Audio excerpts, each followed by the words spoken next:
कोई आइडिया क्या? हाँ जी बताओ। मुजफ्फरनगर आप पहुंचे हैं, आपको पुलिस द्वारा रोका गया है, आप जा रहे थे, क्या कारण है, क्यों रोका? मुजफ्फरनगर बॉर्डर एरिया है क्या भाई जो मुजफ्फरनगर में कोई किसी के दुख में शामिल नहीं होने जा सकता है। भाई पुलिस का काम है अपराध रोकना, किसी के दुख को जो कोई बांटने जा रहा है उसे रोकना पुलिस का काम नहीं है।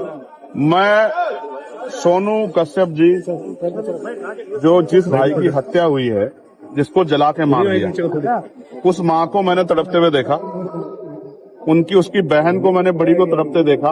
उन्होंने कहा कि हमारा अकेला सहारा था, वो हमसे छूट गया। मैं भाई का फर्ज निभाने के लिए, उनके आंसू पूछने, एक बेटा बनने के लिए वहां जा रहा था। ये मेरा फर्ज भी है। चुनाव के समय तो हर कोई जाता है वोट मांगने के लिए, तमाम तरह की मीठी मीठी बातें करने के लिए। दुख में जो साथ खड़ा वही अपना होता। मैं अपना होने का फर्ज निभाने जा रहा था, मगर मुझे पता लगा कि यहाँ अचानक से हमारे सम्मानित जो अधिकारी, उन्होंने ट्रैक्टर ट्रॉली रोक के वो मेरे सामने आ गए। अब वो मुझसे कहने कि आप नहीं जा सकते।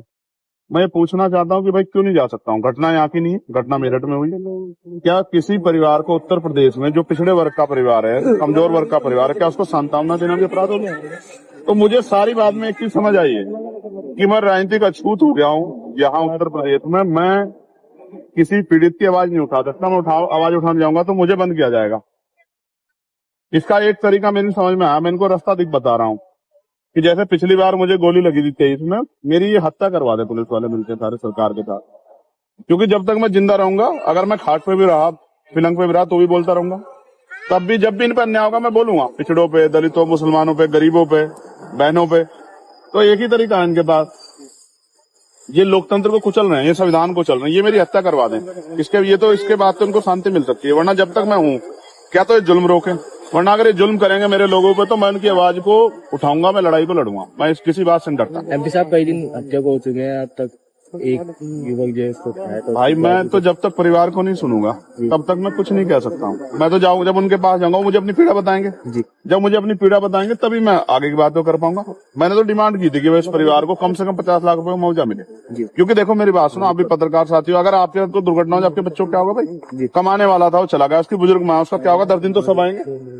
तो उसको 50 लाख रुपए मदद दो, एक सरकारी नौकरी मिले जी। और सबसे इम्पोर्टेंट है इस घटना की सीबीआई जांच हो, यही मांग उठा रहे हो। अब आप पीड़ित के यहाँ जाएंगे या यहाँ से वापस जाएंगे? आप बताओ मुझे। मैं जैसे आगे बढ़ूंगा तो मीडिया वाले कहेंगे पुलिस यार लड़ रहे हैं, तो मैं शांति से बड़े अधिकारियों को कह रहा हूँ कि वो मुझे अपनी गाड़ी में ले चलें जी, मोटरसाइकिल पे ले चलें। मैं अपने सब साथियों को वहीं रुके, मैं अकेला आदमी जाकर उनकी बात सुन के और उसको आगे आपके सामने बता दूं। इसके अलावा बताओ रास्ता क्या है लोकतंत्र में?